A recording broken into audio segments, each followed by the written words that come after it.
తెలంగాణలోని భద్రాద్రి కొత్తగూడెం జిల్లాలో భూమి స్వల్పంగా కంపించింది. శనివారం అర్ధరాత్రి దాటిన తర్వాత సుమారు 2 గంటల 26 నిమిషాల సమయంలో ఒక్కసారిగా భూ ప్రకంపనలు రావడంతో గాఢ నిద్రలో ఉన్న ప్రజలు ఉలిక్కిపడ్డారు. రిక్టర్ స్కేల్పై ఈ భూకంప తీవ్రత 3.8గా నమోదైనట్లు నేషనల్ సెంటర్ ఫర్ సిస్మోలజీ నిర్ధారించింది. భూగర్భంలో వచ్చిన శబ్దాలు, వస్తువులు కదలడంతో ఏం జరుగుతుందో తెలియక జనం భయాందోళనకు గురై ఇళ్ల నుంచి రోడ్లపైకి పరుగులు తీశారు.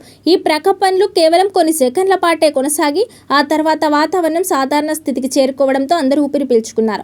ఈ ఘటనలో ఎలాంటి ప్రాణ నష్టం, ఆస్తి నష్టం జరగలేదని అధికారులు ప్రాథమికంగా నిర్ధారించారు. తెలంగాణ ప్రాంతంలో ఇలాంటి ప్రకంపనలు రావడం ఇదే మొదటిసారి కాదు. గతంలో డిసెంబర్ 4, 2024న ఉదయం 7 గంటల 27 నిమిషాలకు ములుగు జిల్లా కేంద్రంగా భూకంపం సంభవించింది. రిక్టర్ స్కేల్పై 5.3 తీవ్రతతో వచ్చిన మధ్యస్థాయి భూకంప కేంద్రం ఏటూరు నాగారం అడవులు, బేడారానికి ఉత్తర దిశగా భూమి లోపల 40 కిలోమీటర్ల లోతులో ఉందని శాస్త్రవేత్తలు గుర్తించారు.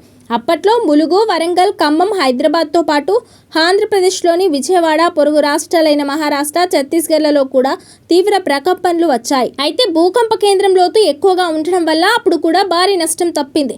అంతకుముందు 1969లో భద్రాచలం పరిసరాల్లో కూడా 5.3 తీవ్రతతో భూకంపం వచ్చిన రికార్డులు ఉన్నాయి. సాధారణంగా భారత వాతావరణ భౌగోళిక పటాల ప్రకారం తెలంగాణ రాష్ట్రం జోన్ 2 కిందికి వస్తుంది. అంటే ఇక్కడ భూకంపాలు వచ్చే ముప్పు చాలా తక్కువగా ఉంటుంది. అయినప్పటికీ భద్రాద్రి, ములుగు బెల్టుల్లో భూకంపాలు రావడానికి ప్రధాన కారణం గోదావరి ఫాల్ట్ సిస్టమ్. భూమి లోపల ఉండే పెద్ద పెద్ద రాతి పలకల మధ్య ఉండే బలహీనమైన చీలికలను ఫాల్ట్ లైన్స్ అంటారు. ఈ గోదావరి ఫాల్ట్ లైన్ గుండా భూగర్భంలో కొన్ని వందల కిలోమీటర్ల లోతున నిరంతరం ఒత్తిడి పెరుగుతూ ఉంటుంది.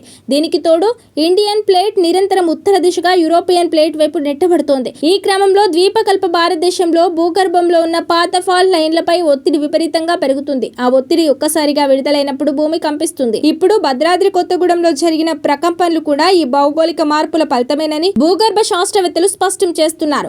ప్రజలు ఆందోళన చెందాల్సిన అవసరం లేదని, అయితే అప్రమత్తంగా ఉండాలని సూచిస్తున్నారు.